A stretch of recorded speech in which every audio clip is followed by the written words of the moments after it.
Great. So everybody, welcome and thank you for joining us today and for showing up for yourself.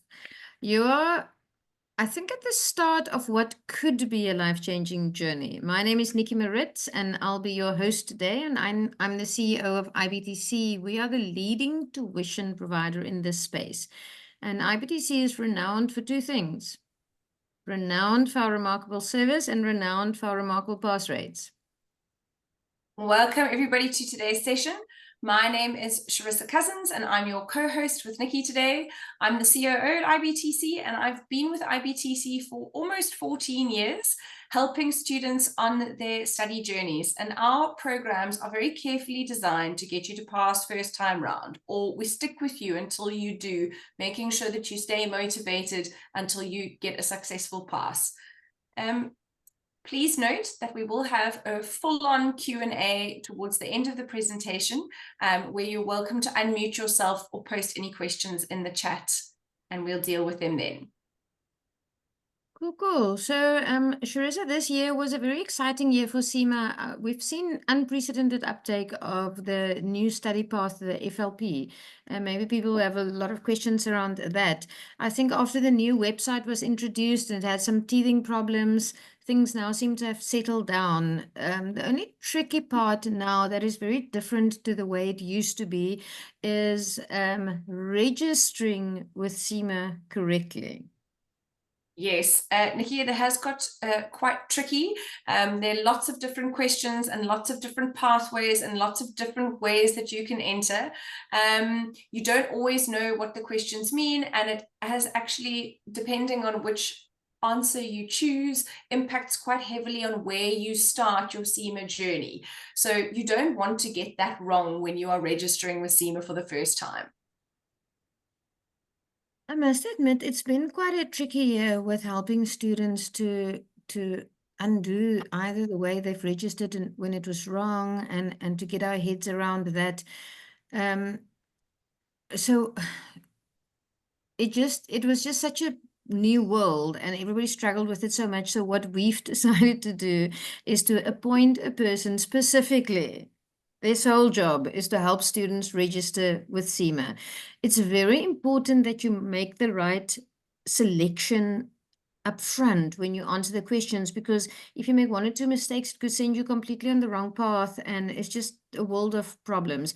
So we have appointed a dedicated person to assist students with registering for CIMA, and she's brand new, and her name is Zanele. Hopefully you'll all have a chance to chat with her on your CIMA journeys. I know you also, just on that CIMA journey and where do you start, you might be tempted to post when we start talking about entries into the CIMA qualification. You might be tempted to start posting your qualification. What do I get if I'm this? What do I get if I did that? What do I get if I got my BCom in 2005? Where will I start? Please can I ask that you save all of those types of questions until the very end and just listen to what we have to say. We don't want you missing any of the important information, and all those qualifications then get kind of clog up the chat for everybody else. So hold your qualification, where I enter with this exemption, etc. questions until the end, and we'll make sure to not leave any question unanswered, but we'll leave them all to the end. Okay. Fantastic. It is usually the part where everybody comes to life, and we know it's very important. You want to know what exemptions you're going to get, and we will cover it in full. So I just want to start. Some people are here because they've already decided they want to study CIMA, and others are here because they're thinking, should I study CIMA? Should I rather do an MBA? Or what is this all about? And so I'm going to cover a little bit of introduction to CIMA. What is it about? Why you should study it? Is it the right qualification for you? We're also going to look at the qualification framework. This just helps us to have a sensible discussion around if the qualification framework works like this, and we say you enter here, you enter there, you get exempted from that, then we're all on the same page. And then we're going to look at entry routes and exemption, which is probably the part that you are very interested in. We're going to talk about registration. Registration is that tricky area that we said, oh, please don't, you don't have to necessarily study with us, but please don't attempt to do that without us so that we can make sure you are off to a good start. And then we're going to look at how you can study with IBTC. We've got various study options. We can talk about what works best for you. And then we will have a question and answer session right in the at the end. Okay. Great. So, are we doing a quick poll? Yes. Okay, great. I just want to, sometimes these markups stay behind when you move your screen. That's not the case. Okay, so we are going to do a quick poll. It helps us to determine who you are, where you are, and how best to help you today. So where are you on your CIMA journey? I've just started. I haven't registered yet. I have registered. I'm waiting for my exemptions. I already know which level I'm at. You guys are on fire. Oh, you're so fast. Yeah, I can great. see, I can see the results flying in. Okay, nobody at strategic level yet. No, there might be. They've just only just Oh. starting their research. Maybe some of you will have exemptions up to Somebody strength. drawing on my screen. Oh, maybe it's me. I don't know what this is. Nonetheless. Okay, I think we are good to go. I am pleased to announce that more than 80% says I've just started my research and I have not registered with CIMA yet. And I can, we're sharing the results with you. Sure. Okay, so most of you are brand new. We've got quite a nice mix though. Mix of couple more on all the other levels. So now that we're busy with the poll, Charissa, it reminds me of a poll that we did recently with our student community. And what we wanted to know is what is important to students? What are the top things they look for when choosing a college to partner with on their study journey? And this is what they said. Let me show you here. First and foremost, the most critical thing that students were looking for is support throughout my studies. And it makes total sense. So if you're signing up with, otherwise you would have done it on your own. So the first and foremost thing that I expect when I pay a college is that I get proper support throughout my journey.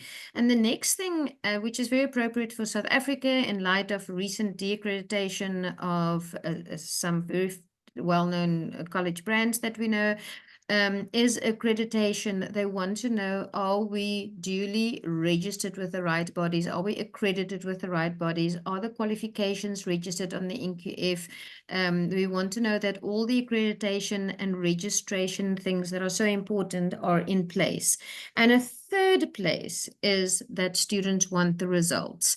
I am coming to a college because I want to pass and I want to pass first time. I always say but now it's not the time to discuss it, but why students should join a college is because you want to study less and perform higher. There's nothing wrong with wanting to study less and to score higher. So that's really why you come to a college. You want it to be slightly easier and you want to get that result. And the fourth most important thing is the quality of the material and the tuition. So we will speak to that and our relationship with BBP and how we get world-class study material and tuition. And Charissa, does this resonate with you? Were you surprised when you saw these results? No, not at all. We've been around students long enough. Important, and really when a student chooses to sign up with a college, they do so specifically because they are wanting someone to help them and to help them properly get through their qualification. So sometimes students feel that they can do it on their own and save some money, but there are always a good number of students every year, every semester, who felt that they could do it on their own, but after having failed their exams once or twice on their own, they realize actually, and they decide to sign up for classes with IBTC. And then ultimately they find that signing up with a college really helps them cut down on their study time, you know, make it easier for them, and help them stay on track. And the accreditation is obviously also a concern to students. Again, think of Tamlin. You don't want to sign up with a college that doesn't have the proper accreditation, and you end up finding you wasted your money, trying to get your qualification. Absolutely. And we know that the one thing that students really care about is a pass. Yes. Did you know that we're the only college that consistently publishes our pass rates? And if it's good news or bad news, we share it openly and we put the results out there. And it took us 8 years to get to this point where we have a consistent, remarkable pass rate. And we are very proud of it. I always say we stand and fall by our ability to get students to pass first time. Yes. In your opinion, Nikki, what is really behind IBTC's remarkable pass rates? I alluded to it earlier, and one of the things is our resources. So what happened when we started out, we went, I want to say across the globe, we went to go and look and speak to partners who did CIMA really well, and we wanted to see how they do it. So we found BPP and we saw that they have a remarkable pass rate. They enjoyed having us there. We sat in their classes. We looked at their resources. So they're a global CIMA tuition provider, and they work very closely with CIMA and with the examiners. And they created content that got really good pass rates. And then I think it took us 2.5 years to negotiate a deal whereby we could get the exclusive license to use their resources in our courses. And through our partnership, we are then able to buy in those world-class resources. I always had a student who used to say, when you are studying a global qualification, you should have access to global expertise. And it is quite nice. You're all planning to study a global qualification. And it is then nice to know that there is a study partner out there who's got that global world-class resources, if you like. The other thing that really makes us different, and I think to a large extent, Charissa, this was your dream to have a college where we are renowned for our remarkable service, and we've worked on it for close on 14 years. It's in our hearts. We really care for the students' results because we feel that you've partnered with us, and we owe you that pass, and we owe you the care and the support. So we don't sell a course to you and then you're on your own. Sorry, you bought 10 classes and now your 10th class you've attended and you're on your own. We call you, we check in on you, we monitor your progress. We make sure that you do if there are 5 things you need to do right before the exam, those are the 5 things we get you to do. And we make sure you do the right stuff just before the exam. And I internally call it hand-holding. We hand-hold our staff, so we walk the whole road with you. Fantastic. Thanks, Nikki. I'm quite keen, just on the back of what Nikki was saying, you might all be going, oh my gosh, why do you use BPP? So I'm quite keen to share the slide with you. We're very aware that CIMA recommends Kaplan material, and we have stocked Kaplan and we have used Kaplan a while ago, and then when we did that whole benchmarking exercise and we went to colleges that were using the Kaplan material and we went to colleges that were using the BPP material, and we sat in on both classes and we've reviewed pass rates and we've reviewed the content, we then went against the grain and decided to exclusively use the BPP material. And that is really truly because we simply get better pass rates with BPP, right? So here you can see, we can compare the global CIMA pass rate against the pass rates achieved by all students who use the BPP resources. So this is including IBTC students.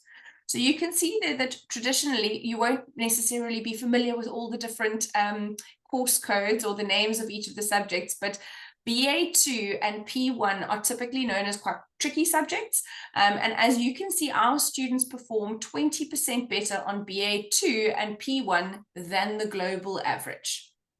Okay, and then you can also see why we consider ourselves to be the case study experts. 92% at strategic level, and on average, our case study performance is around 10 to 30% higher than the global average. You know, Charissa, the truth is that you are 60% more likely to pass with BPP and IBTC. So tell me, do you think that CIMA is for everybody? So, you know, often students are wondering if they, don't you want to pop to the next, there we go, thank you. Students are often wondering why, if they should do, what they should do next. Do they do their honors, or do they do CIMA, or do you do an MBA? And they want to, I'm sure most of you, because you're all busy doing your research, you want to be sure, is CIMA the right career choice for you? And the truth is that CIMA isn't for everybody. It combines business and finance. It's a bit like an MBA and psycho rolled into one. Generally, the rule I follow is that if you like tax and auditing, then CIMA is not for you. Then rather go and do financial accounting, study ACCA, and leave CIMA to those who enjoy the management accounting side of things. But so if you enjoy business and performance and costing and things like that, then CIMA could be the right option for you. So a large part of the financial accounting is looking back and dealing with transactions that occurred in the past and submitting correct data to stakeholders and things like that, all your financial information to stakeholders. Management accounting is rather looking forward, and it's dealing with budgets and forecasts and pricing and future risk and strategy and things like that. And if that's what excites you, then CIMA is the right option for you. Another reason to study CIMA is also that it's a professional qualification. So you get an actual designation, the letter CGMA behind your name, versus an academic qualification where you are awarded a diploma or a degree. So with the one academic qualification, you get a piece of paper, and with the professional qualification, you get a designation behind your name. And I often feel that a professional qualification offers you more opportunities and better value for money spent on studying. Okay. Sorry, my screen just went a little bit funny there. Sorry, yes. Also, CIMA is a respected and well-known qualification across the globe, and you can work around the world or right here for a global company. There are many training partners in South Africa who are always looking out for CIMA students who are studying CIMA or CIMA qualified employees, and it's a very portable qualification. You can really go anywhere in the world. 95% of the world's top brands employ CGMAs. So that means you are immensely employable just about all over the world. So tell me, if you look at the CIMA competency framework, do you think it reflects the skills required in your job, for instance? You're a COO. Yes, you can see that there isn't just a focus on the technical side of things, but also on the people skills and the business skills and the digital skills and leadership skills. And that is what you need at this level. You want to be an all-rounded, a good all-rounder with all of those skills intact. And the competency framework is really, it's the foundation for your coursework and your exam, which is handy to know. So you'll have to be able to demonstrate that you are proficient at all of those skills. So it's not just siloed. Really, just to sum it up, why I like CIMA, it's where business meets finance. It's a finance qualification, but it's also a business qualification. And it's kind of like being a CA, but also with an MBA, which means that you are competent as per this framework. You're competent in a lot of areas, which means you can play multiple roles, a multitude of roles. There we go. So if you look at some potential roles, here's a good example. These are the roles that you would play once you become CIMA qualified, or you have a CGMA behind your name. You can see there that they're the C-suite roles, but also the non-financial roles, even marketing managers and strategic planning managers would benefit from studying CIMA. And you can see there are also finance roles, analyst to financial controller, and then there are also the consulting roles. See here at the bottom, yeah. Yeah, I like this non-finance roles. It definitely stretches in there. I like this.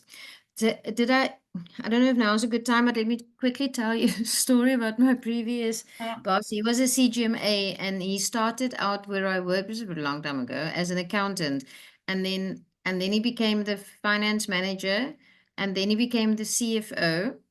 And then I think the lady in operations, that manager or that executive in the operations went, she left, and he said, I will take operations under my wing. And then he did that for a while and eventually moved to the marketing department. So now I've got somebody, CGMA was in accounts and then in finance, then in operations, then in the marketing department, and eventually headed up the new business side of the business, which took him into Africa. And then he returned to South Africa as the CEO. And that's a full journey on the back of his CGMA designation. Sure, I love that. It's such an impressive example of what you can do with CIMA. Yes. Okay. And then obviously, not to forget, there's always the salary. Once you become CIMA qualified or you're on CIMA's database, you'll be privy to CIMA's annual salary survey.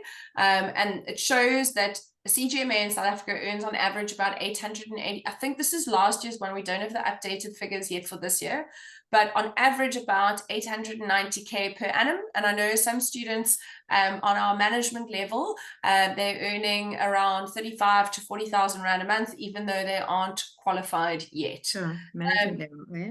Yeah, in the UK, you earn a lot more. There's about 63,000 pounds a year, which is roughly 1.2 million. And again, that's according to the latest or last year's salary survey on that. Quite a bit, hey? Yeah. Did you know that they say that the average basic salary for a CIMA student in South Africa is 13% higher than the national average salary for a similar position?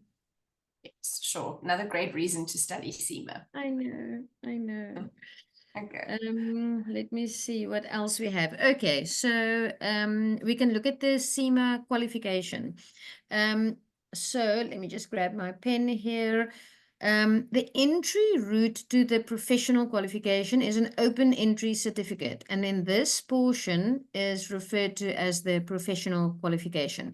And you can see the professional qualification consists of 3 levels, like 1, 2, 3.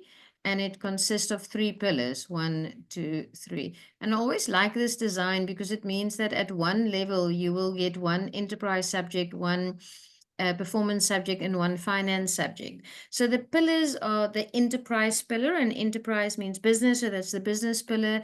Then you've got the performance pillar in the middle, and you've got the finance pillar. So in the enterprise pillar, you look at things like business models, management of people and projects, and this is where the strategy is created in the business. And then in the performance pillar, the P pillar, it's the heart of the qualification. And here you will use your management accounting and your risk management skills to ensure that the strategy that has been developed in E is realistic. And it is here in the P pillar where you monitor the implementation of that strategy. So here we deal with things like costs, budget, pricing, capital expenditure, managing performance, managing cost. There's also a big focus here on risk. You'll learn how to progressively identify risk and then to classify it, evaluate it, and then how to manage risk. And risk is a massive, massive topic, and it will just grow in importance going forward. And then in the financial pillar here, we focus on the financial accounting and reporting obligations of the organization. And this includes things like the regulatory framework and external reporting requirements. You're taught how to construct and evaluate complex financial statements to show the financial position and performance of the organization. And here you deal with things like tax and the tax implication of financing decisions. And here you assess the risk that's been identified in the performance pillar. Charissa, do you feel like talking us through the subject a bit? Yeah, I checked that. Sorry, just pop that on mute. Yes, no problem. So if we start at the certificate level, also for those of you doing your research, this is an image that you need to get very comfortable with, because you will be seeing a lot of it over the next few months and years, depending on where you start and how long it takes you to get through it. Okay, so if we start at certificate level, BA1, that is where you'll deal with macro and microeconomics. BA2 deals with costing, planning, and control, and this is really your introduction to management accounting, and obviously forms the core pillar to the whole qualification. BA3, standard recording of financial transactions, preparing accounts, analyzing financial statements, and here it's assumed that you've got very limited financial background. So, you know, if you did a matric accounting, you might know some of it, but mostly it's all from scratch. You'll be slightly more familiar with the terms, but it's still a good foundation level. BA4 then deals with all your company administration, corporate social investment, legal things like employment contracts and things like that. So it gives you really good foundation into understanding business and finance as you move into the professional qualification. So once you've passed all of those 4 subjects, you will then get the certificate in business accounting, and it's NQF level 5. And when you move on to the professional level, you start at operational level, and you start with E1. This covers big data, shared services, traditional business functions. So you obviously, as a management accountant, you'll need to know how does sales work, how does marketing work, HR, operations, IT, a little bit of change management. They've got all of that in that E1 subject. So it's understanding how business works. Then you move into P1, which is where you really get into it. Now you're dealing with manufacturing things, costing, marginal costing, absorption costing, budgeting, pricing, variance analysis, break-even analysis, distributions, all of that. So understanding now how you monitor the performance of your business. Then operational level F1 financial reporting. Now you're looking at cash flow and inventory days and payables, receivables, tax, and preparing financial statements. So it follows really nicely, one subject after another on operational level. I really like how they've designed it to get you to understand the business, understand the performance of the business, and then move into the financial reporting side of the business. Once you've passed all those, you then will write your operational case study, where it combines all your knowledge. We'll chat a bit about case study later.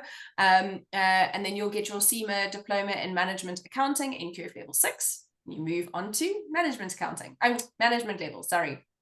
And now it just takes E1 up a level, and now you move into E2, which is things like business models, project management, managing people, health and safety, negotiation strategies, things like that. As you move up a level, you also are putting yourself in a managerial mindset when you are dealing with these concepts. So P2 then deals with managing costs, activity-based management, just-in-time, KPIs, liquidity, profitability, return on investment, and risk and control. I know there's all these words that I'm throwing out, but they will become more familiar to you as you move through the qualification. And then you move into F2, which is your advanced financial reporting. So now you are looking at preparing group accounts. Horrible, in my opinion. IFRS standards, integrated reporting, all of that comes in at F2.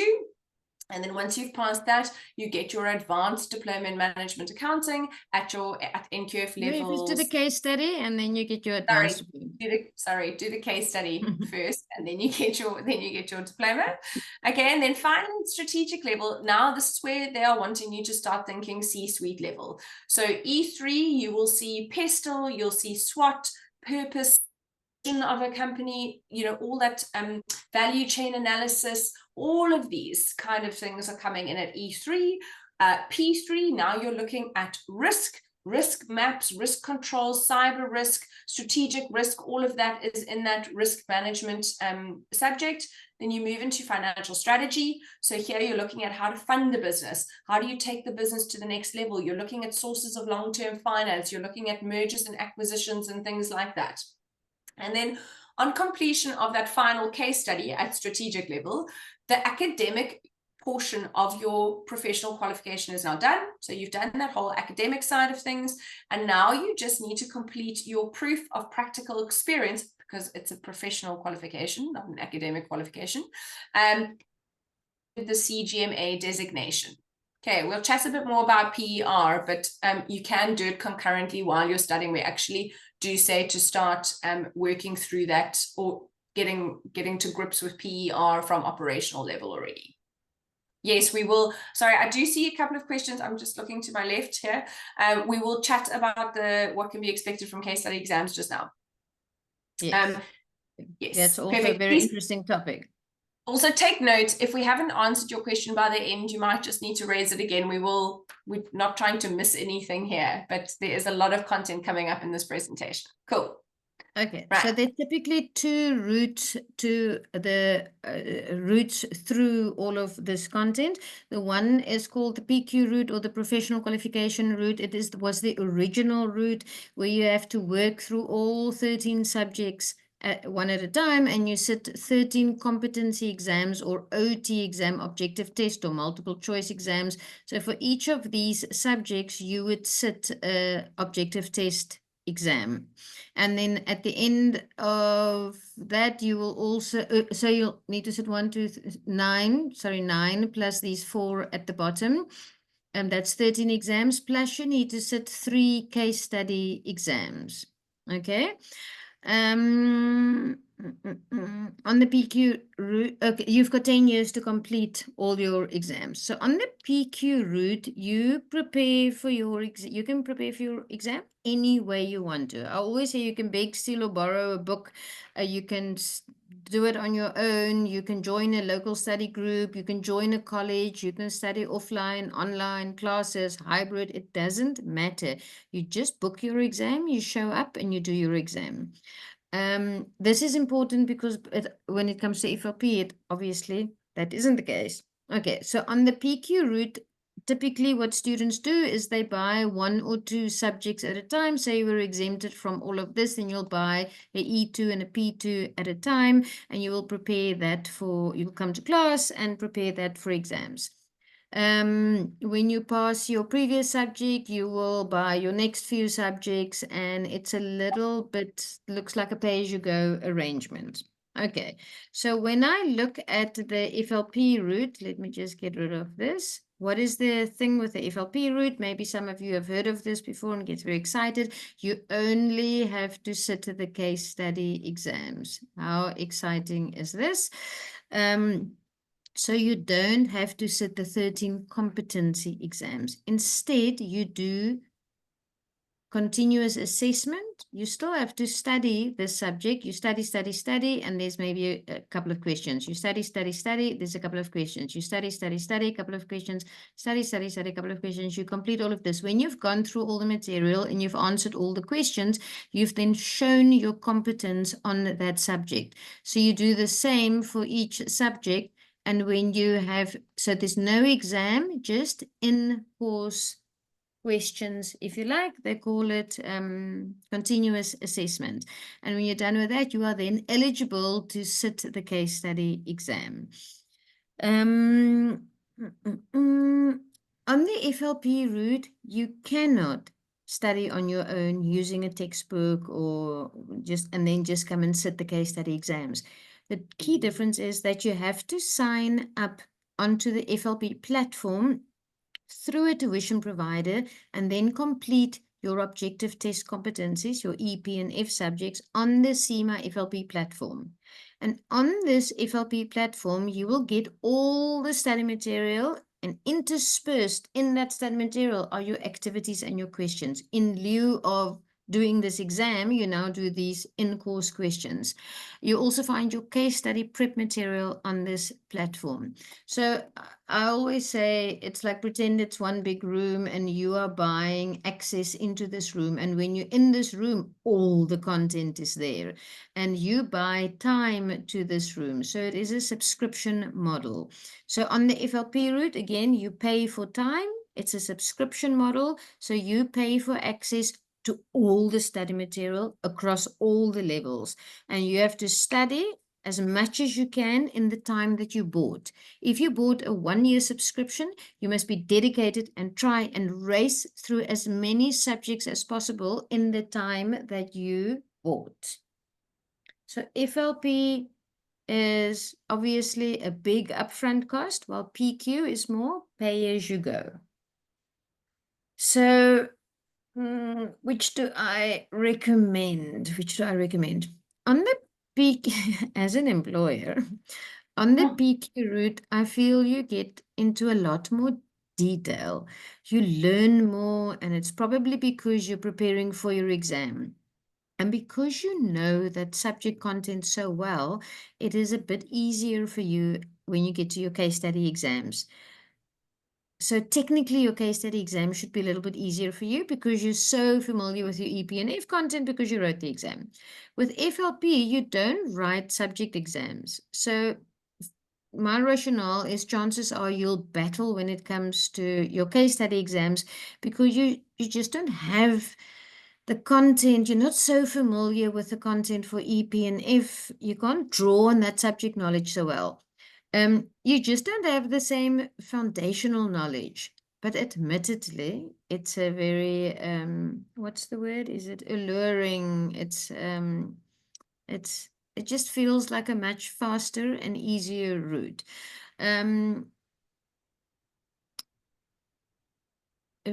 think that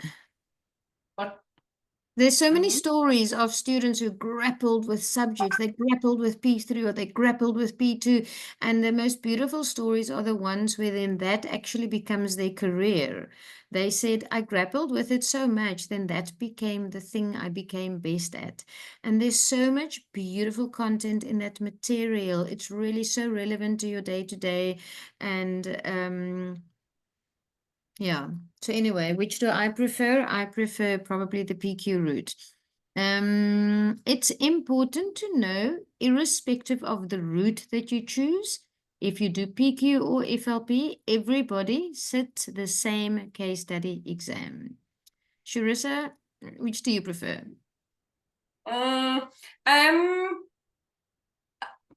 It's very hard. So what I like about FLP is that there are fewer exams and you don't have the same stress with having to write and prepare for an exam. And so it looks like you can then qualify faster. You don't have that huge stress and then you put off your exam. You're just working through the content. So it naturally goes a bit faster instead of that, what's the word I'm looking for, where you're hesitant to actually book for your exam because you're so nervous about actually completing it. So that is a definite plus side to it. What I love about the traditional route is that there is more rigor. So you have to pass your objective test exam, you have to really work that content. You've got to work it rigorously. And so for me, and I agree with you, I think you also mentioned that you go into a lot more detail on those subjects and you know it like the band by the time you've written that exam. So you know, if you're doing this qualification, you genuinely are trying to pick up skills and to learn more and to work better. I love the traditional route for that side. Yeah, with PQ, I think you learn more, your work performance might be better, and your just deeper understanding of the content will be better. Pelisiwe said, do I need a matric certificate or a high school diploma? It's no. I think this is open entry. Anybody can start at certificate level, right? Yeah, we'll chat about that. We're moving into exemptions in a minute, so okay. I think we'll just leave that for a second. Yeah. Let me see. I think in terms of the pressure points between FLP and PQ, the FLP pressure point is your case study exams. You're at risk of not being as familiar with the OT subject as one needs to be.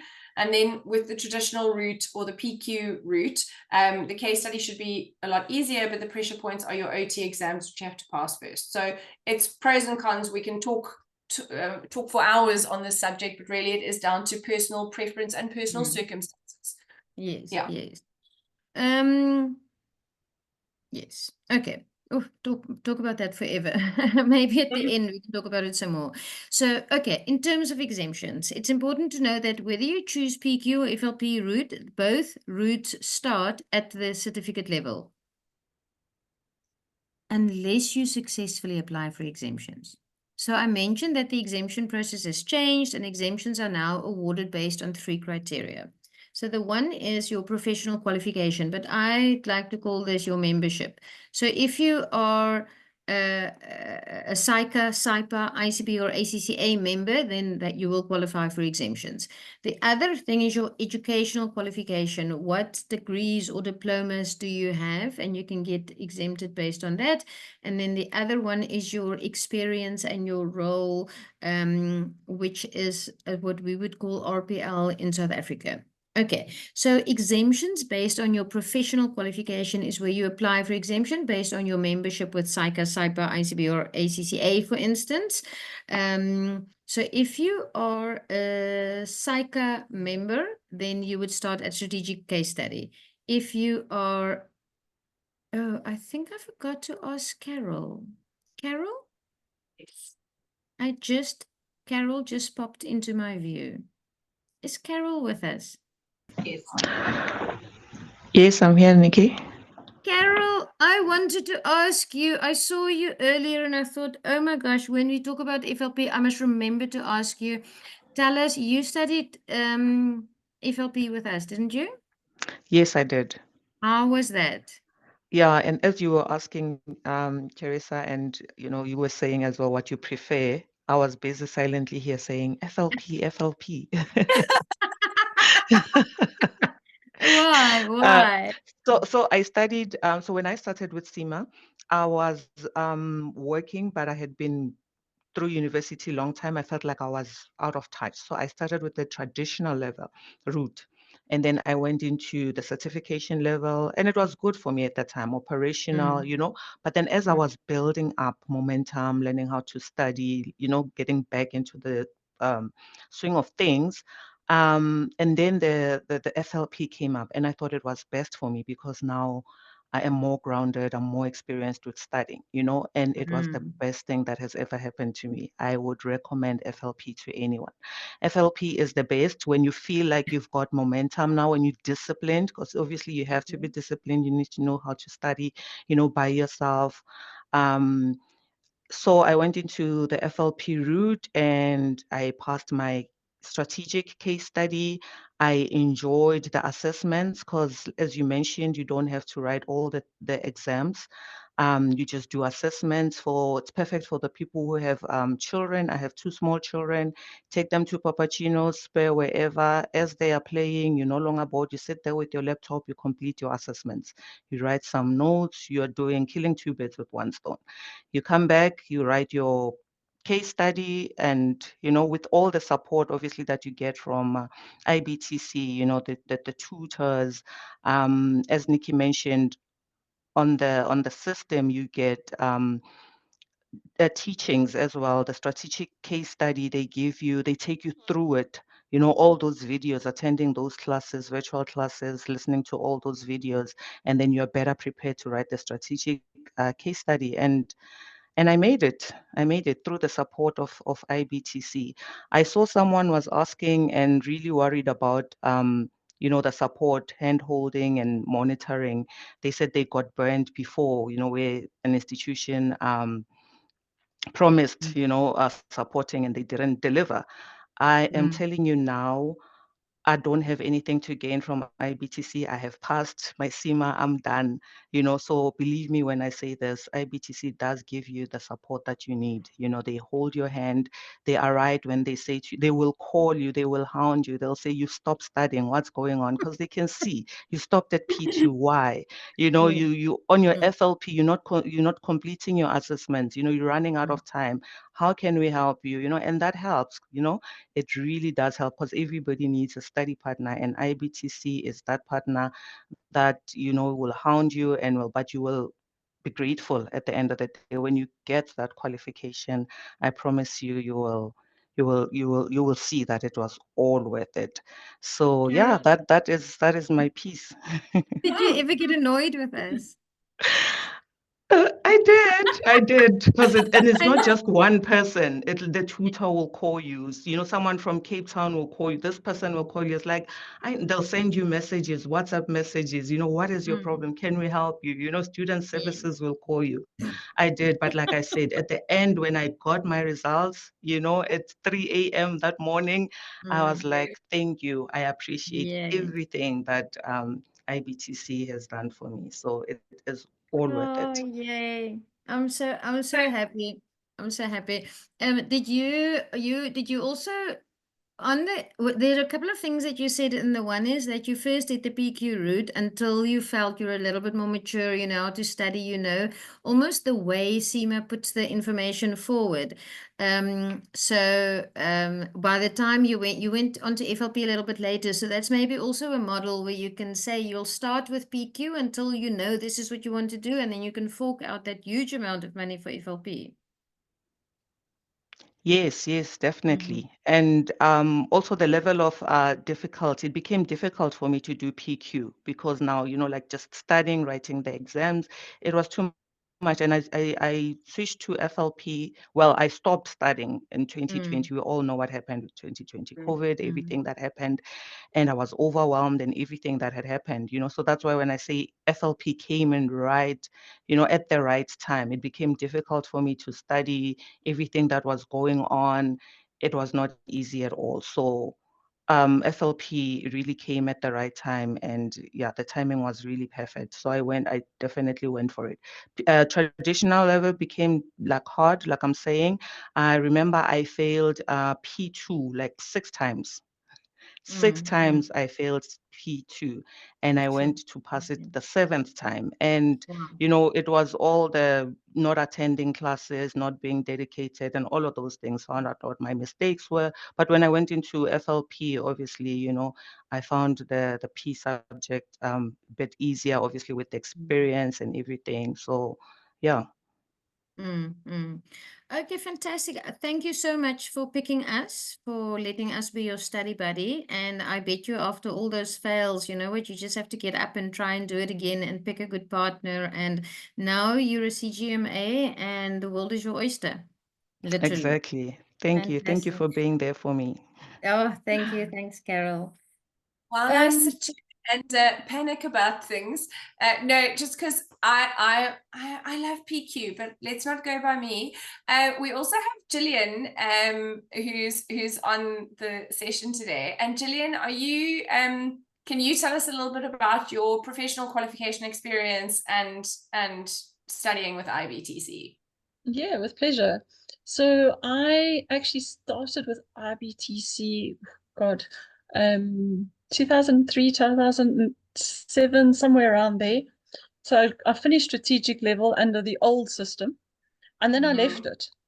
And it was always in the back of my head, like this unfinished business. So I'm a chartered accountant.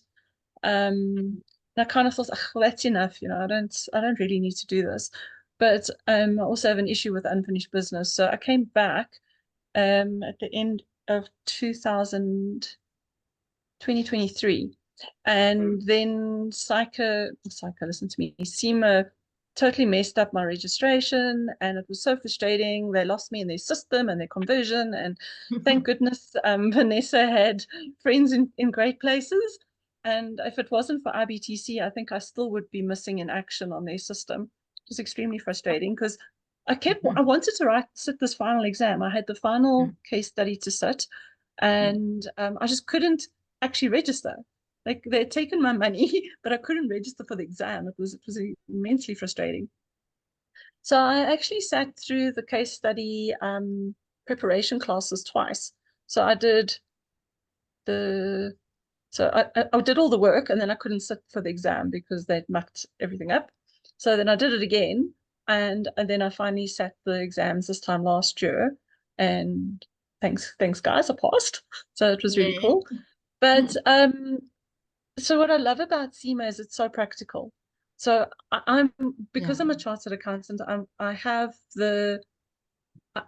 objectively can see where the two actually complement each other. So, CIMA helps you from the inside of a business looking out. So what am I trying to tell the market about my business? What image am I trying to project? How am I trying to present my business to the outside world, be it on marketing, be it on social media, be it in my dealings on the JSE with investors, etc. Where when you're from a pure auditing accountant side, you're sitting on the other side of the fence, you're going, what is this company trying to tell me? What are they trying to hide? Very risk averse, very yeah, so risk averse is probably a good way to put it. Both qualifications have their benefits, and they do complement each other really well. And I would recommend any chartered accountant actually take the trouble to do CIMA, especially if you are looking to be in business, because you then understand the opportunity behind a risk. So sorry to jump in there. Just in terms of your lecturer, how did he take you through that content or help prepare you for the case study classes or case study exams? Is the question really, Charissa, did you enjoy coming to our classes, or did you feel that if you have to make a case for coming to our virtual classes as a methodology for preparing for your CIMA exam, could you vouch for that? Absolutely. So where it helped is because I hadn't studied for so many years. I then went back and had a look at the textbooks and nearly freaked about how much I'd theoretically forgotten. And what was so nice about the classes is it almost like it was like opening up the storage cupboard and going, oh yeah, you actually do know this, and you can actually explain it. But what you need to do is you need to write it in a particular way. So it was really about how to sharpen your skills and trust that you have the knowledge, sharpen your skills to pass the exam. So it was about an exam technique, how to answer the questions, how to, when they're asking for 1 point, that they actually want you to make 3 points. So and the feedback, because we did those mock exams, which then got marked and sent back to you, that was so valuable. Because through that, I mean, it's okay to fail a mock exam, so long as you pass the real thing at the end of the day. But so I think he marked us actually a little bit stricter than CIMA did. But and it was great. And then the conversation in the study group was also great, because we all come with different skills and a different level of experience in business. So you had the guys that were like brand new, and then you had like the more mature people like myself that were coming back to studying, and that was like really valuable. So that community, I mean, we still have a discussion group that's still live. I mean, the WhatsApp group is still live. I think that's the biggest role potentially that IBTC can play. Apart from that, we make good quality material available and good quality processes to say 3 weeks before the exam you must do this, then before the exam you have to then you must do. But apart from that, also that you're joining a community of people who support you, and if that community is IBTC and its support agents, or if it is the community of other students, it's really it's like joining a tennis club, or there's other people around you doing the same thing, and we all support each other. And it became really useful after the guys that had passed the exams. Then you wanted to do that per submission, which, like, I really struggled with it. I didn't really know what I had to put in there, but it was, you know, eventually it was successful. But the point is in discussions with the other people in the group, they were struggling with similar things. So, you know, it was nice that you didn't feel like you were on your own. But you know, I think that discussion has actually helped a number of us get over that hurdle. So yay, finished. Yay for community.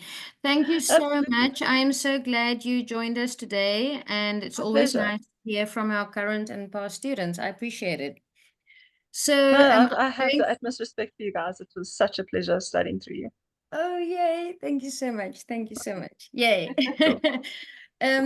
Okay, great. I'm going to come back to exemptions, because usually it's what people are most interested in. So I was saying, if you're a CIMA member, you would start a strategic case study. With CIPA, you would start at E2. With ACCA, you would start at E2. And with ICB, you would start at E1. So that would be your professional membership. If you've got educational qualification, this is where the audience comes to. This is my qualification, but if you hang on a second, I can just, let me just get rid of this, and I can give you some examples, and you can see where you fit in. So if you are, if you've got an ICB qualification, you will typically start at E1. If you've got a plain MBA, you will start at E1. If you've got a plain BCom, you will start at E1. If your BCom has the word finance or accounting in it, then you will start at E2. If your MBA has the word finance or accounting in it, then you will start at E2. If you've got a postgraduate diploma in accounting or finance, you will start at E2. If you are a CICA AGA, you will start at E2. If you've got a BCom honors in and the word finance is in it, you will start at management case study level. So how cool is that? Then I think I am showing it to you again. Let me just get, oh, no, sorry. I just need to get rid of all of this. 1 second and go to the next page. Okay, so yeah, you can see it all again. And the other thing is that your qualification shouldn't be older than 7 years. If your qualification is older than 7 years, you will drop a level. If you have some experience, you will go up a level.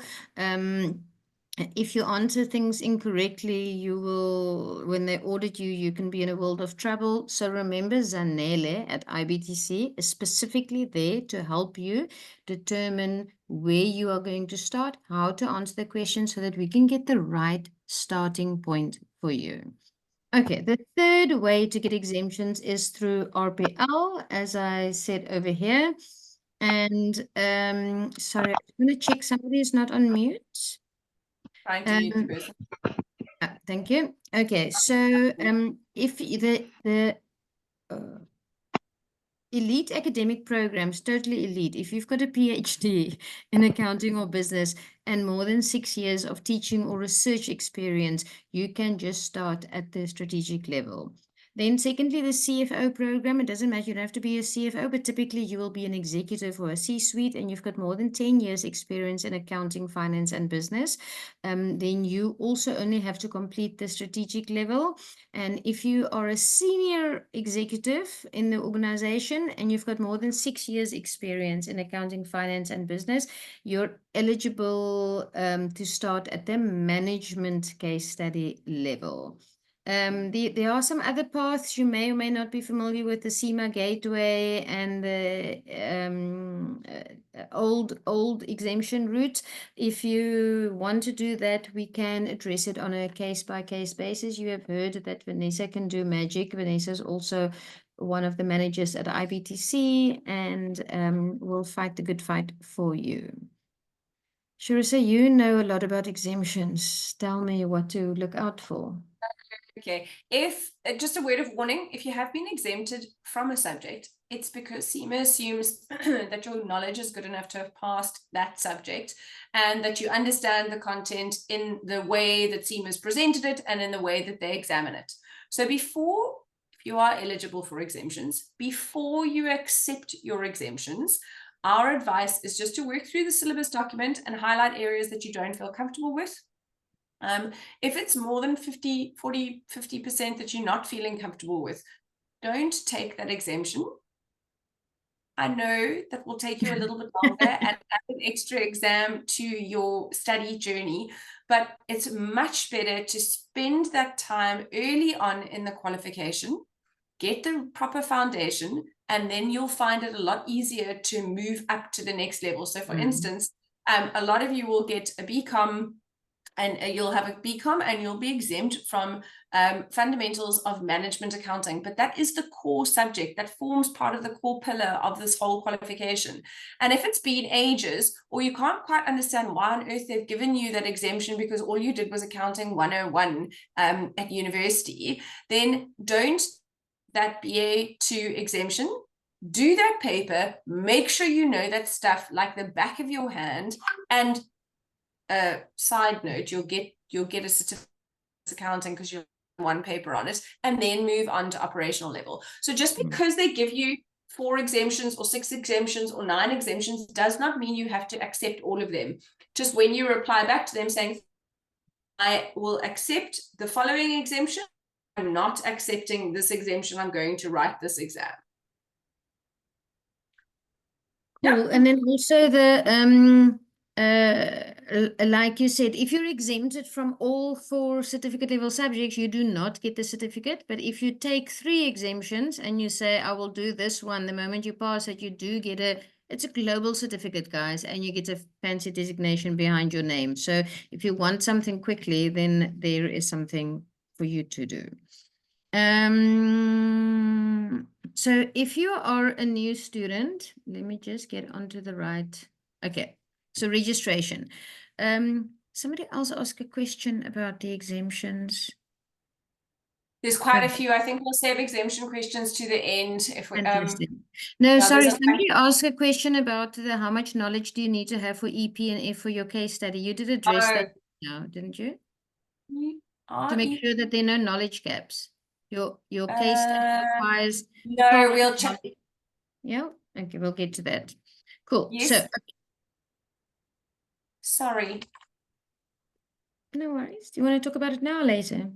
Yes. Also, sorry, did you not mention it? Your case study exam requires thorough knowledge of the EP and F subject on that level, so you must make sure that there are no knowledge gaps. We recommend that you recap these subjects before starting your case study prep, because we have no courses specifically for students who are exempted. Sorry, we don't have no courses. We have courses specifically for students who were exempted based on experience and level, and they're called our elite course or our gateway course. You can have a look at them or ask Vanessa to help you choose the right one. And there, in those courses, we specifically include additional content on EP and F to address those knowledge gaps. So it's very important to note when you apply for exemptions, the new website's a guide only. Ultimately, your exemptions have to be approved by the SA team, but 95% of the time they're right. Sorry. I was just trying to do chats and try and... No, that's fine. I just want to just pause for a second. So what Charissa is saying, which is very important, that your case study relies on information from EP and F. Okay, so if you are, which we just discussed earlier, if you are exempted from your EP and F subject and you have to start at case study, you cannot just go and prepare for your case study. You have to go back to E2 and F2. If you buy the book or if you look at the syllabus, whatever you do, but you cannot just jump in and do a case study. So we have some courses, or we can guide you to say we have a course where you can come to our case study class, but we also give you the E2, P2 and F2 book, for instance, or you know, we like to chat and see how much experience do you have in this, to find out exactly what the right thing is for you, what's the shortest route for you to get to where you are going. But I just thought that was very important. Okay, so I'm going back to when you want to register as a student.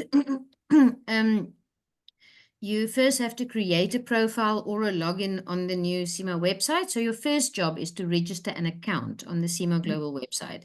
And the next step will be to register as a student. And this part is a bit tricky, as we've now said a few times. It's easy to make the incorrect selection. So you may start at the wrong level, which means that you may be disqualified if CIMA does an audit on you. So if you're a new student, please join our, we call it the free CIMA Assist. That's now Zanella's job. And you can email us at info@ibtc.co.za, and you can just say in the heading CIMA Assist or help or anything. The one thing, if you're an older student coming back, then there's one thing that has changed. That if you register with CIMA, you used to just pay your registration fee. And then one day when you're ready to sit your first exam, you will then pay your exam fee. Now CIMA asks for both the registration fee and the exam fee upfront. And they do this to encourage you to sit your exam. And then that exam token is only valid for 1 year. It is to get you out of the starting blocks. And in fact, all exam fees that you pay to CIMA, and sometimes you pay it via IBTC, note that they're always only valid for 1 year. Quite tricky, hey? Oh, very okay. Complicated. A lot to remember. So, Charissa, when in doubt, what must they do? Phone Zanele. Sign up for CIMA Assist and phone Zanele to help you on this, yeah. Fantastic. Okay, so ways, now we looked at the structure and how to register, ways to study with IBTC. Guys, we're not going to be much longer. I'm sure everybody's very hungry. Okay, so you have the option of attending virtual classes. It is very similar to what we're doing now. It will be online with your lecturer, with a group of people, and slides and the course notes will be shared with you, and the lecturer will write on it and do work out examples on screen. So you can attend virtual classes, or you can attend an online course, which I will, let me just grab my pen, or an pen, or an virtual classes, very similar to what we're doing now, or you can attend an online course, which I will tell you how that works, or you can do Home Study Plus. Okay, so our classes will start middle February. And to hit the ground running, you can sign up now. Then we will send your books to you so long. And then it's always handy to study a few chapters in advance. It is critical for you to get the most out of your class so that you don't walk into a class cold.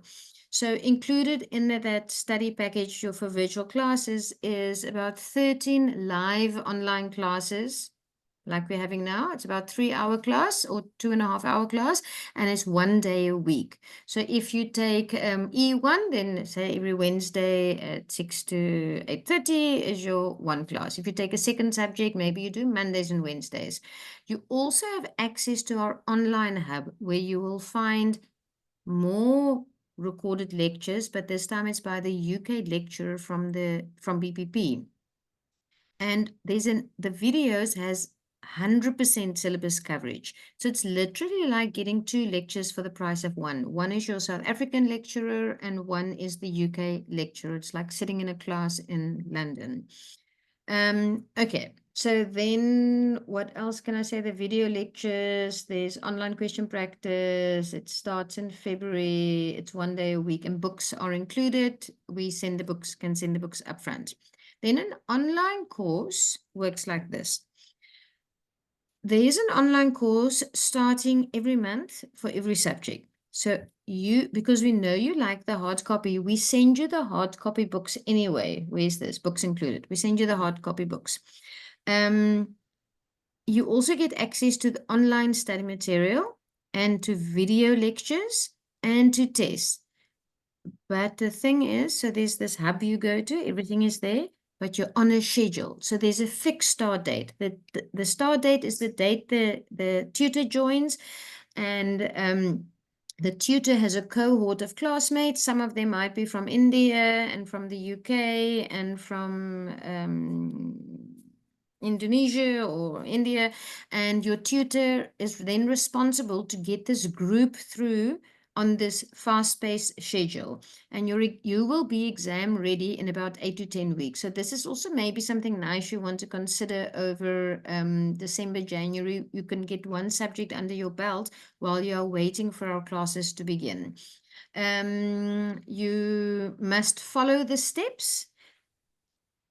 I think you must study this, that, and then submit a test. Study this, that. So every week you submit something and you must stick to the pace. If you do everything you need to do and you fail, you can come back for free until you pass. Okay, then our home study program is probably our most cost-effective program, as when we deliver the books to you. So there's, again, books included. You make a note. We deliver the books to you and other support material to prepare you for the exam. And you sit at home and you study, but we assign a home study support person to look after you. It's that person that phones and says, are you studying? Are you doing? Are you studying? Okay, and we track your progress. The kicker is that we were sitting at IBTC thinking, how can we make this home study program just better? How is it? Somebody said, like, isn't it just a glorified bookstore? I send you the books. No, I send you the books. I have a tutor. I give you a study program to follow, and we phone you. But the kicker is we also include the online video lectures. So you can study from home, but watch the lectures of those classes that happen in the UK. It's like being in class, but you're in your pajamas. Okay, so other cool things to know is the pre-recorded lectures are recordings of the UK's best lecturers, those who get consistently high pass rates. They record them, and there's 100% syllabus coverage, but there's also a range of videos on that hub, which are the revision videos. So they're much shorter than the lecture videos, and they're ideal for this 2 weeks before the exam. Okay, so I hope this makes a lot of sense of how you can Yes, study. yes, Yeah. it does. It's a nice way of explaining it. Okay, cool. Thank you. Let me see what else. I quickly wanted to show you just how you would study if you do PQ and you want to study 1 or 2 subjects at a time. I just want to show you how this works. So in this example, this person has chosen a class that is on a Saturday. And then we always say, don't walk into a class cold. So maybe the study session on the Thursday is to go through the material. You don't have to study. You just page through the material, read it. It's very interesting. And then you come to class. Now, you didn't walk into the class cold, so you can take in a lot more and you can engage with the lecturer. And then afterwards, you go and you now go and do a mind map and study that material. Then on the Thursday, again, you prep for your class, you come to class and you consolidate what you've learned on that Monday. So you do that for about 10 to 12 weeks, and in the end, you've done 90 hours of studying. Now you decide, actually, I want to do a little bit faster than this. I want to add another subject. Now I've added another study session here for that subject, not because it's necessarily a harder subject. It is for some, but others also struggle with E1 or with the E subject. It is just because the book is a little bit fatter, so there's more content to get through. So you come to class on a Saturday. This was the day you were going to do your prep, and then you add another 2 hours over here of study time, and you do that for 10 to 12 weeks, and you fit in 114 hours. Now, in this example, if you're a newbie, we always use this example to illustrate why we don't want you to take 3 subjects at a time. So some people just say, oh, I determined only 3 subjects at varsity, I can do it. But here you can see, where are you going to fit in a 3rd subject if this is what it takes? I'm not saying it can't be done. Many students have successfully studied 3 subjects at a time. It's just about knowing what you're in for and being able to make the commitment. Charissa, you want to talk us through how to prepare for the case study? So I think there were a couple of questions on how you prepare for your case study, and I think we have covered it in terms of you need to understand the P, the E, the F, the content underneath that case study. So it doesn't matter if you're doing PQ or you're doing FLP, both routes come together at case study and you're all going to write that same exam. So my best advice is to always try and attend our case study exam prep classes. So it's what Gillian was chatting about, and what Carol has also done with us. Even though she was on the FLP route, they could have both been in the same strat level case study class. We've got a very good pass rate on it, and we only need 4 whole days of face-to-face time to get you ready for that exam. So this is how you would do it. It's around 100 hours that we would recommend is the time you take to prepare for your case study. This course is the success of this is how heavily is blah blah blah. Sorry, this of course is heavily dependent on how familiar you are with the underlying E, P, and F subjects. Okay, so the most important thing to know is that the case study draws on that knowledge, and you need to know it very well. But say you've completed your E, P, and F quite recently, or even within the last 18 months to 2 years, the information will still be fairly fresh, and it'll come back quite quickly, as Gillian demonstrated as well. And then you typically don't need the full 100 hours. It's probably actually only around 80. So in your first weeks, in week 1 and week 2, you want to spend those 2 weeks on your own without seeing us yet. You're revising your E, P, and F subjects. You are having a look at your the material that we give you that talks to the E, the P, and the F content that is relevant for your case study exam, and you look to see, do I have any knowledge gaps? Obviously, you don't need to spend that much time on it if those subjects have been passed quite recently. Then you're going to read through the pre-scene. So for that case study exam, you get given a pack of material about 6 weeks before the exam date. And that is a business case study, which you need to study, and you need to understand what your role is in the organization, and you need to start working through that pre-scene material so that you become familiar with the industry in which you're going to be examined. So you'll read through that in quite a lot of detail in preparation for your first class. Again, you don't want to come into that very first class with us cold. You want to make sure that you are at least au fait with the pre-scene. Then in weeks 3 and 5, you'll spend 2 whole weekends with us, although I think the timetable, we have changed it up slightly. I think it's now a Saturday and then a following Saturday and then a Saturday, Sunday, or it's a Saturday, Sunday, and then a Saturday, and then a Saturday. We've just broken it up slightly so we have more time to mark the mock exam. So, but the gist is still the same. So you'll spend 2 weekends on our exam prep classes. This is where your lecturer will analyze that case study virtually line by line.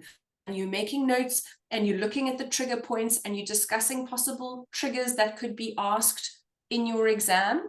So they won't test you on all the, then it's not like they're doing syllabus, they're not testing you on the E syllabus or the P syllabus or the F syllabus.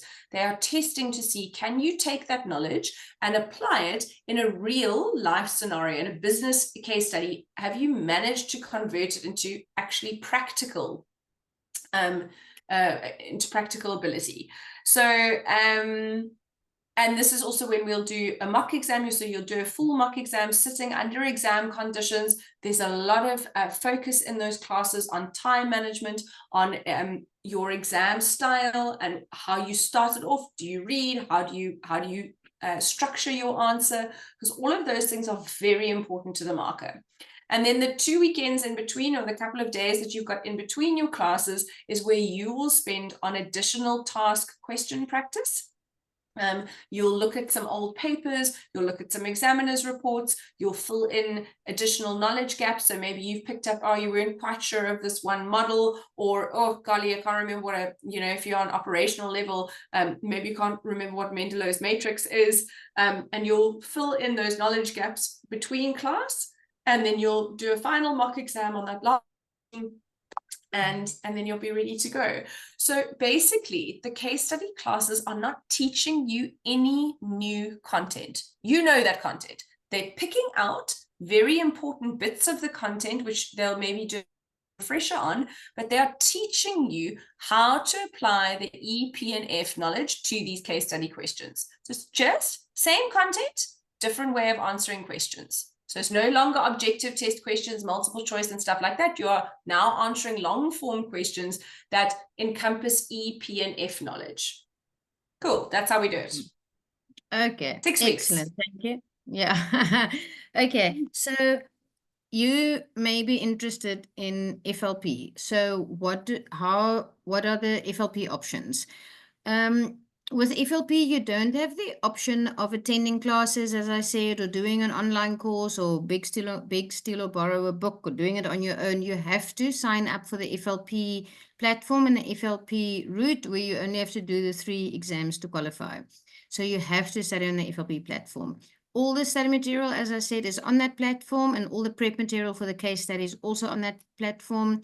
You simply have to buy a subscription. Okay, so you want to buy FLP. One of the options is to buy FLP Standard. So what do you get in FLP Standard? What do you get for your money? You get access to the platform. You can buy 1 year, 2 year, or 3 year access to that platform. Most people buy 2 years. Okay. That the amount you pay includes your registration fee, and it includes your subscription fee. You can start at any time. Basically, there are better times to start, and there are worse times, so there are better start dates, but you can start anytime, any month. Here I said 1 or 2 or 3 year subscription. Your material is all online, and all the questions that you need to do is online, and there's the exam prep materials online, and your mocks are online. You also get access to an IBTC tutor, and it includes 6 exam tokens. So because you need to do the ops case study, man case study, and strat case study, you get 2 tokens for ops, 2 tokens for management level, and 2 tokens for strategic level. So this is great. This is the standard one. Then a lot of students said, I enjoy this, but I am a little bit worried about the case study, and I love your case study classes, that what Charissa just explained, those 2 weekends or the 4 days. Can you put a package together for us that includes case study classes? So we included 6 options. We thought we want to match what the 6 exam tokens. So you can come to 2 classes per level. So if you come to operations, you bought access, you're finishing E1, finishing P1, finishing F1, and you then come to our classes for operational case study, and you sit the exam and you fail, you can come back and do that class again. Then you pass, then you're still on your subscription period. You don't even have to wait for your results. You can just start hitting E2, P2, F2. When you're ready, you sit your management case study exam. You come to our classes and you sit that exam. Okay, and then also because students asked us, they said, "Oh, can't you just give me the pillar revision recordings?" I went through the EP and the F, and I'd read everything and I did all that, but I need a little bit more. So we said, okay, we will also throw in the pillar revision classes for the EP and F subjects, and then we've got a FLP Premium Plus option. Where am I? Let me think. Charissa, something about P2 is Yeah. P2 the most difficult subject? No? Just in terms of those revision videos, you know, they're super helpful for the very tricky subjects like P2. So if you are feeling like you're going to need some more info on that, then Premium Plus is for you. It also has the lowest, so historically P2, I know we're talking about FLP here, but it also has the lowest pass rate out of all the CIMA subjects. So yes, Okay. but at IBTC, your chances of passing are much higher. Then just another word of warning, I have seen other colleges selling FLP and boasting that it includes classes for E, P, and F. And it's it's a nice idea, or it sounds like a great value add, but I really need to warn you against it. The whole point of FLP is to get you through this content as quickly as possible. And it's not to now sit through classes for all the content on E, all the content on P, and all the content on F. If you don't need extra classes or extra books, because all the material is already on the platform. It's all there already. It's just a waste of time. So just be aware of these additional packages that include all this extra stuff. You don't actually need it. And they charge you extra, but it's not needed. So yes. Okay, perfect. We don't, I only recommend Premium Plus if you really, really need it because you've never done it or you really are worried about it or something. But normal premium, you just need to come to the classes. That's all we really care about. Okay, perfect. Okay, so I'm going to show you just a lot of people are saying, oh, FLP, how many years must I take? 1 year or 2 years, or how long will it take? I think that is a question we often get. Most people who have started operation level, they take 2 years, and I will just briefly, this thing always confuses me, but I will try my best to show you. Okay, so if you started operational level and you were to start in December, January, for instance, so let's say December, January is over here, then your first, now you must finish E, you must finish P, you must finish F, and then you can sit your case study. So you won't kind of be ready for the first case study window, which is in February. So your first real opportunity to sit your operations case study exam is in May, right? So you can aim for a May case study exam. Then you must go through E2, P2, F2, and you can do that, but you may be ready in August, you may not. So I think the next opportunity to sit would be in November. So by November, you could do your May case study exam. If you're very fast, you can try and go for February, but again, you do EP and F at a decent pace, you can sit in May again. So you can see, you can have your strategic case study ready, be ready in 18 months, and you still have 6 months to spare before your your subscription expires. So it even allows for a little bit of, if you failed this one and you rewrite it in August and we move everything on by 1 month, you're still within that 2-year period. So I spoke about, does that make sense? You can do 2 levels in a year and you can do 3 levels in 2 years. Okay. The ideal start date, we have long debates in the office in terms of if I'm even allowed to say ideal start dates. Are all dates not ideal? I don't think all dates are ideal. I thought if we sell you a start date on the 1st of February and your 1 year or 2 year subscription ends on the 31st of March, no, 31st of January, sorry, that's 1 year. I can't responsibly do that because you're going to say, I can just see that case study sitting, but I can't sit it because my subscription expires just before that sitting. How could you sell that to me? So we always want to say you must start. Ideal start date means that your subscription still includes that very last case study sitting. I hope this makes sense. Anyway, it's really just true. That is, we can help you pick a good start date. Then in terms of how much it costs, everybody probably wants to know how much it costs. Let me go here. Okay, so we offer financing with IBTC. If you study the PQ route, then we offer repayment terms ourselves. It's an easy application process. It unfortunately excludes FLP. We couldn't carry that. So if you want to study 1 or 2 subjects at a time, then we can offer you a payment plan. I think it's a 20% deposit and the balance over 3 months or 4 months interest free.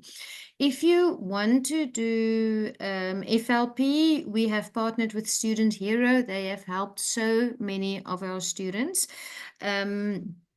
because they will give you a longer term to pay off. FLP route is substantially more expensive at between 62,000 and 160,000, really. Vanessa, did we want to say anything else about, does anybody want the exact pricing?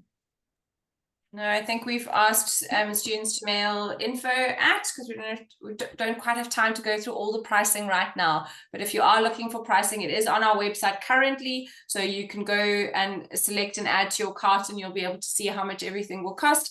Alternatively, you can mail info@ibtc.co.za to and get a booking, get a quote, not a booking, a quote. Don't panic. Okay. Great. Okay. And then just one more thing, we have an open day experience because once you're done here, we don't want to lose you. We want to say you can go back to that page. Somebody will put it in the chat right now. And if you want to see a video on what did she say again about exemptions, it will be there. Oh, what did they say about case study? It will be there. So you can click on all those videos and literally we've just split this presentation into smaller chunks and you can go there and go and watch everything again. And then just quickly, you have heard from some of our students. Carol is here. Tobeka said the staff and service are wonderful, extremely helpful. And we follow up and check up on people's progress. And Rochelle says the team totally understands the student's life. And Matthew spoke about our insight and knowledge. We are like those experts that walk next to you that just want to make it easier for you. How to book, you go to our website, and on our website, you go to courses, select CIMA, and then you want to end up in the cart, a little bit like a Woolies cart, where you can see all your subjects. You can say, filter, only show me operations level, only show me the online courses, and you can get a quote, obligation-free quote. Otherwise, you can phone us and we can do it in a Teams call with you. I think we have reached the end of our presentation. I just want to do a quick poll, if the poll is ready, to see how much value you got from today's session. We can go smile, smiler, smilist, or 1 to 7 or 1 to 10. And if you can, let me know which section you enjoyed the most. Then we will know what to leave out next time, or Let me see. And A lot don't, of we're not people jumping off. Anybody who's got questions, we'll still be stay on here. as But long as for you. anybody who has heard all they need to hear, you Thank can. you.